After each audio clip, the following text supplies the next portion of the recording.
Tatambay, dalawang tapos yung basag yung kabitan ng bones, di ba? Mga minimal lang naman, kaya lang siyempre. Kung yung maayos, sila mo talaga. Kaya kung nakapili ako ng bago, benta ko yung 70 o 65 ulit, kahit talo na. Nabili ka nga ng bago. Durog naman makina, no? Oo. Okay na siguro yun, pagandahin ko na. Pagandahin mo na lang.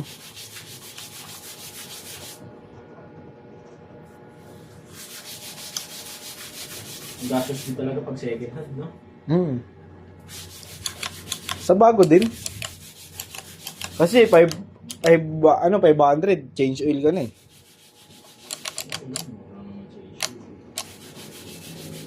Yung mga pyesa ba sa loob, yung mga lumutong na, may pagkatagalan. Gumawa nga ako ng pagka-blue. Pag na-note ka ng Aerox na mga binibiyak makina boy, tapos malalaman mo yung gastos. Nakakatakot, parang ang sarap sobrang alagaan mo doon. Ba't binibiyak? Sa piston, kunwari nagbabawas ng langis. Tapos yung usok niya, may itim na nilalabas. Ay, yung usok ng tambucho.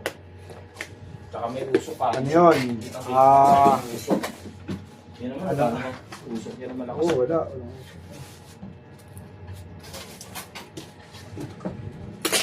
Kahit kung kapa ako sa tambucho, talagang dumi lang, hindi liquid yung kakapa mo. Huwag lang basa. Yung iba, basa eh, no? Pag talagang ano, no? Ay mo kung basa. Ha? Bakit basahin mo?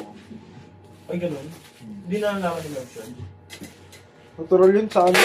Sabi, Sa 50 na yun. Pagka 50. It is a normal.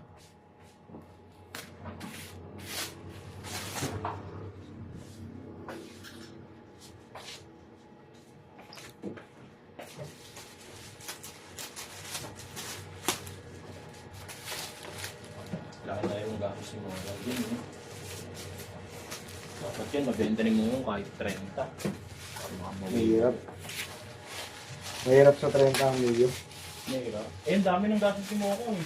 Huwag mo isipin yung gastos niya. Sa unit niya dito. Sige, palagyan natin pirmado. Eh, sablay mo makina mo. Wala kang pang clutch dito. Kahit niya na lang. Saan mo rin naman. Diyan, ang dito. Hindi, baka may gamit na ito. Hindi na magkakalat. Doon sa pwesto ko sa may ano, sa may drawer sa baba. Linis yan. Ha? Linis. Nang? Saan yung linis? Yung ginawa namin linis dati ni Merch. Alam mo yun. So ano, paglilipat na kayo? Kami palipatin.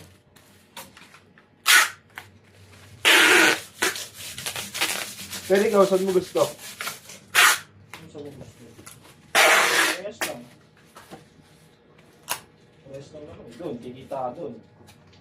Dito, hindi pinig dalaw mo. Hindi. Hindi. Doon, pinig ka din. Hindi oh. Parang hindi pa nga pingin dun eh. Walang ulo. Bakit mini-PM ba kayo? Mini-PM kayo?